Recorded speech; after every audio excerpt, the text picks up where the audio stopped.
This is Two Babes Talk Supply Chain, where we interview the top supply chain professionals in the industry. You will learn about the best practices, changes in the industry, and hot topics in supply chain. We answer all your questions and put sexy into supply chain. We are your hosts, Sarah and Nick.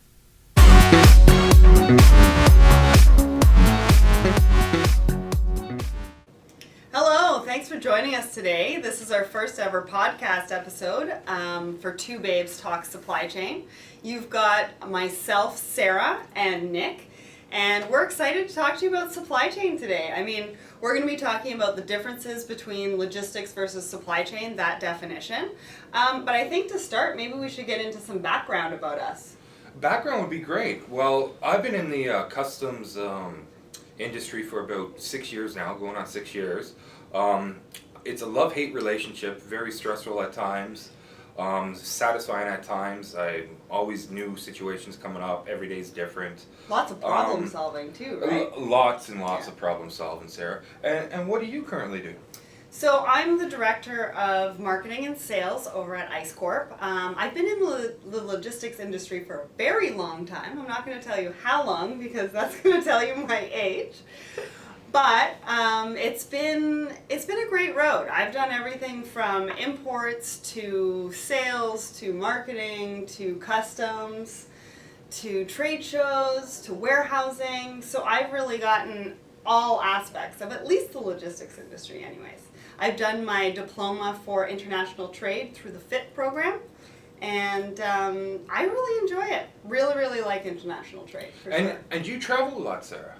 I do get to travel quite a bit. I'm traveling to the States a lot right now because we're working with a lot of U.S. companies coming into Canada and helping them with their supply chain and their logistics. So it's been a lot of fun over the last couple of years. I've got to travel to a lot of different places. Excellent. Well, that's enough about ourselves. Let's talk about some current events. Sounds great. So I was looking on the interweb, as some people call it, and I saw this dog. It was a puppy. It was a husky, and this husky sounded like a baby. Oh, I saw it this morning. I do not understand. It was crazy. It sounded like a kid. How does a dog sound like that? I have no idea. It Wow. was the cutest puppy ever. It was, but I think after a couple days of that, I think I'd go insane. I think I would too. Like, I don't know. I didn't know whether it was a half dog, half human. It sounded, I'd never heard anything quite like that ever before from an animal. Yeah, it was kind of crazy. I also saw something today about a cop in Ohio that showed a lot of restraint when a guy was coming at him with a knife. And he didn't shoot him. I mean, I think he shot him initially, but in a place that wouldn't be too harmful. But the guy kept coming at him with a knife. And he showed a lot of restraint and didn't shoot him. And I think that's really commendable because I think in these day and age, we just pull the trigger way too fast. I mean, I'm not a cop and I don't know what that feels like. But at the same time, I think it's pretty commendable. And it would be a lot different in the States when everyone has the right to bear arms and stuff, where the cops kind of in Canada, they probably go through some of the same stuff, but it would probably never be that intense, just because you never know what people are thinking, what they've been through. Could have been psychological issues, everything. Yeah. I think they call that suicide by cop, if he really wanted the cop to shoot him. Yeah, I think it's something like that's weird. that. Yeah. And other news, Donald Trump there, I think in Arizona. Donald Trump lost in Arizona. Are you following this? I'm not really Are you following him? No, I'm not really following him. I don't really care for the guy, really. It has no effect on me because they're in the States and I'm in Canada. But it's all over the news. It's kind of hard not to follow him. Yeah. And his hair, like, how does he get his hair that perfect? I don't understand. I have no idea. Like, that's not gel. That's some talent there. I'm just shocked that it doesn't fly away when he's outside giving his speeches and the wind is blowing up. Yeah, you never know. Well, you know what, Sarah? Let's get to some topics here. So, sure. What do you find the biggest difference between transportation and supply chain? So obviously, I mean, we're doing some research leading up to the podcast, and so I went on to Wikipedia. and I actually pulled up their explanation of supply chain and logistics. So supply chain, the definition on Wikipedia, is a supply chain is a system of organizations, people, activity, information, and resources involved in moving a product or service from supplier to customer. Supply chain activities involve the transformation of natural resources, raw materials, components into a finished product, and that's delivered to the end customer. So that's supply chain. Now, on the other hand, the Wikipedia definition of logistics is generally the detailed organization and implementation of a complex operation. Now, that is a lot of words. Transportation Do you even know what that complex? means? No, that just kind of went over my head.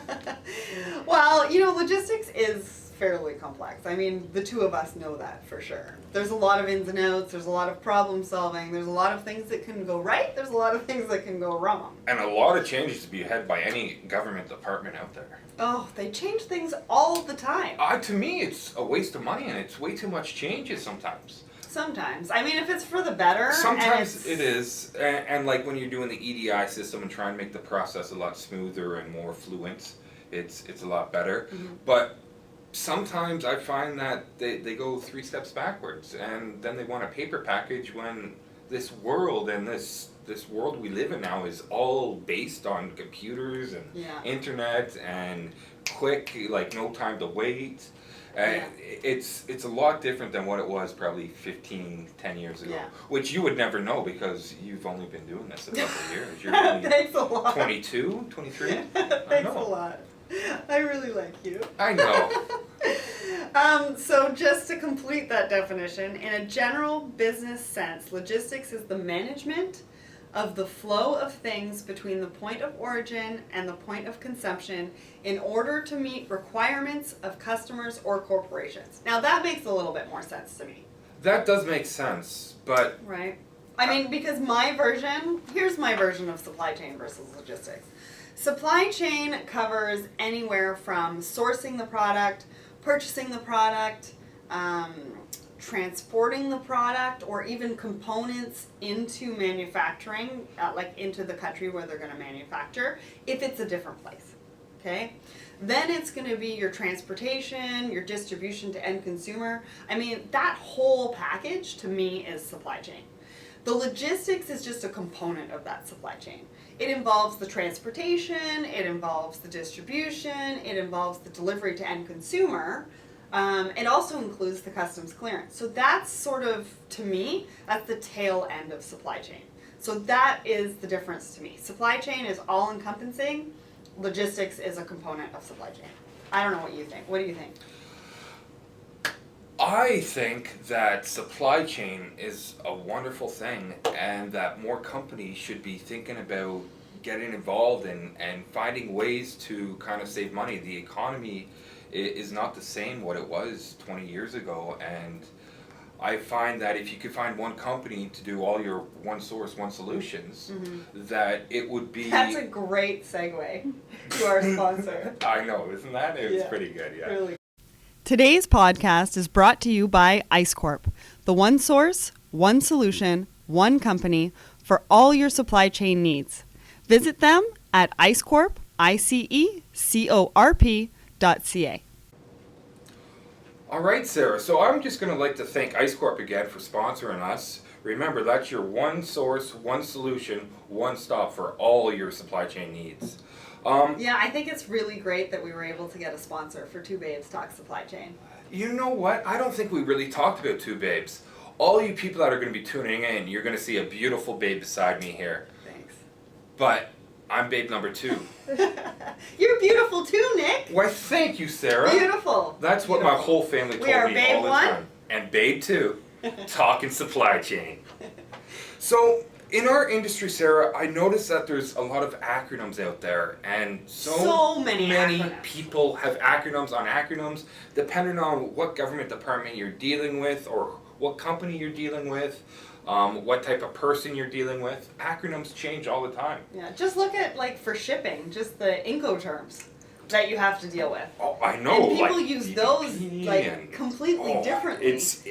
And it's all different on paper. Like, you could get a bill of lading that says DDP, and then you get the arrival notice, and it has something totally different on it. And then you don't know what to do. You don't know whether to apply duty, whether they're paying duty, the client's paying duty, vendor's paying duty. It's crazy. So important. I don't think people realize how important Incoterms are. I mean, at the end of the day, the Incoterms come into play when you're negotiating your fees for the product that you're going to buy from the shipper overseas. And that determines so much. It determines the price of the product. It determines how much shipping you're going to be paying. It determines the risk. At what point in that shipment is the risk going to be transferred to you? And how much risk are you going to have to take to bring that shipment into the country or wherever it's going?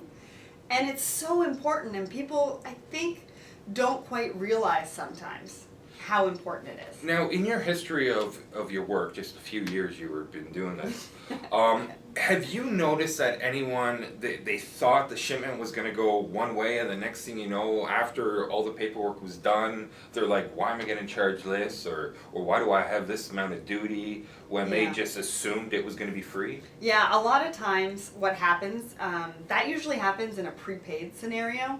So the vendor that you're buying from overseas will prepay the shipping charges to terminal. But what happens from there is that there's local charges.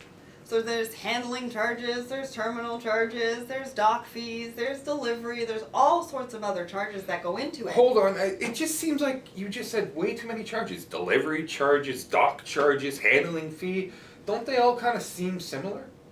Well, these are for the local agent to handle them at this end.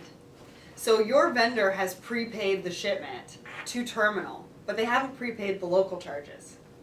And if you don't have a relationship with the freight forwarder in the local area, then they're just going to charge you standard rates most of the time, which means that your rates are going to be a lot higher. And when you initially get the quote from the shipper, it looks a lot cheaper because you're not taking into account those local charges. Now, have you ever had a shipment that the client thought it was going to get delivered to his door, and it was actually just discharged at the port in Vancouver? Yeah, and I think that comes down to the communication with your vendor. And it probably comes down to acronyms. And it comes down to acronyms. That's right. Wow. Acronyms all the day. So here, I'm just going to give you a couple acronyms here. JIT, that is just in time. That's really important. That is one of the major ones, I would say, for transportation and logistics supply chain kind of in general. Yeah, because if you're in a just-in-time environment where you need to get your product and you've created that just-in-time scenario or that just-in-time supply chain, the transportation side and the delivery side is really important to you because you need to make sure that the product gets there just in time because, a line could go down which could cost thousands and thousands of dollars a day. What's another one you got there? Material Requirements Planning. MRP. MRP. Now, I don't know too much about that acronym, but I think it's good for everybody to know that MRP actually means materials. Materials? Oh my god, I lost myself. Requirements and planning. And what else do you have there? I just want to make sense. Total Quality Management, so TQM. TQM. Yeah. That's gonna have a lot to do with obviously quality management. Of that almost the sounds like product. time. I'm in time zone TQM. I know. PST, EST, ST. Central Time Zone. Yeah, it's all crazy. So Sarah, there's another acronym I know. It's called BOL. What does that stand for? Bill of lading. Bill of lading. Yeah, that one's important, especially when you're shipping ocean freight. Oh, It tells you everything. It's right? almost like a passport for the goods that you're shipping. That's a great analogy. Isn't it? Yeah, really good. I mean, it shows you everything. It shows you the vendor. It shows you the consignee, which is essentially the importer. It shows you where it's coming from. Shows you the commodity. It shows you container Pieces. number, Yeah. piece count. Weight. Almost has everything. And another one is CY to CY. And you normally will see that on a bill of lading. Mm-hmm. Yeah, you will. It's container yard to container yard. That is correct. So a container yard to container yard, that doesn't necessarily mean it's going to the customer's door, does it? No, it means that essentially it's stopping at the container yard and it's going to be the importer's responsibility to move it from there. So could a container yard be a warehouse that the goods are in bond at, or would it just be like a rail container yard? Yeah, generally speaking, it's going to be an inland sort of port where the container moves by rail into the local area where the importer is and where the final delivery is going to be. And it's mostly for full container load. And so if this customer is getting their goods delivered directly to their door, what would be on the bill of lading? Would it be like door to door? That's exactly what it would be. It would be door to door. Wow. Okay. At least they made sense. Yeah. Like that is, if I saw door to door, I would know what's coming to my door. Yeah. And sometimes actually, if you're moving like different kinds of cargo, like bulk cargo, there's also an acronym called RO cargo, and that's roll on, roll off. And what exactly does that mean? Well, that's going to be, it's going to be a piece of equipment that can actually be rolled onto the ship and rolled off. So it's going to be more for like bulk products and things like bulk that. Or like big machinery or something. Big machinery, that's okay. Yep, that's exactly what it's used for. And there's another one I want to bring up, a POA. I can't believe how many people don't know what a POA is. What is a POA, Sarah? It is a power of attorney. Power of attorney. And what exactly does a power of attorney give you? So the power of attorney actually gives us, or a freight forwarder or customs broker, it gives us the right to clear goods on the importer's behalf. Right? You know that. I do know that, but the first time I actually heard power of attorney was actually through my grandparents. Really? And my dad had to sign a power of attorney. Yeah. So I didn't really know that there was different power of attorneys until I started in this environment. Yeah, I mean there's different power of attorneys for different things, but essentially what it does is it gives the right to somebody else to be able to do something on your behalf. Right? So on a personal standpoint, it could be a power of attorney to make medical decisions for you. Or it could be for us, or for in the logistics industry, it's a power of attorney to allow us to clear the goods on the importer's behalf.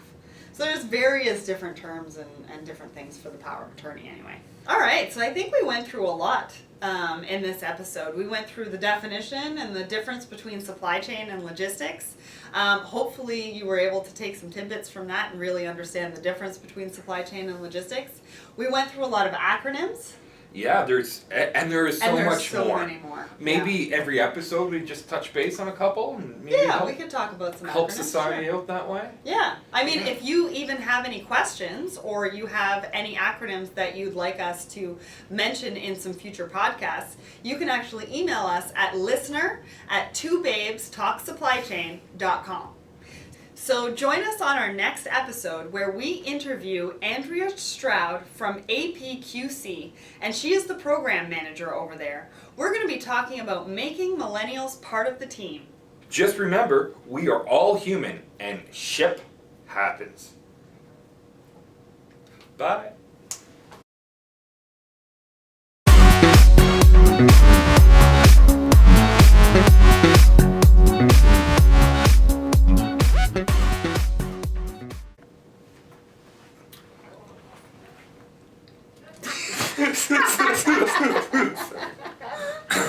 Okay, do you want me to start? No, we're good. Are you sure? Yeah, we're good. I'm gonna go again. Okay, so Okay, no, why you do that? You need to Yeah, I need to loosen up here. Yeah, get on the Can you do vibe. some breathing? Do you want to get on the vibe? Yeah, get on the vibe. Yeah. All right. All right. Okay, hold We're on. gonna start again. I'm gonna do. Now, what about TBC? Time-based Competition. competition. I don't actually know what that means, I don't. but it sounds important. Yeah, no. It sounds really important. It doesn't sound that important. Cut. Pause this. Okay, now we're just getting way too crazy. Yeah, no. You want to take it from Yep. the top? Yep, no, we'll go. No, we'll go from here. We could cut, scratch, change. You're just gonna have to take out that one little part where he's like. All right, we're ready.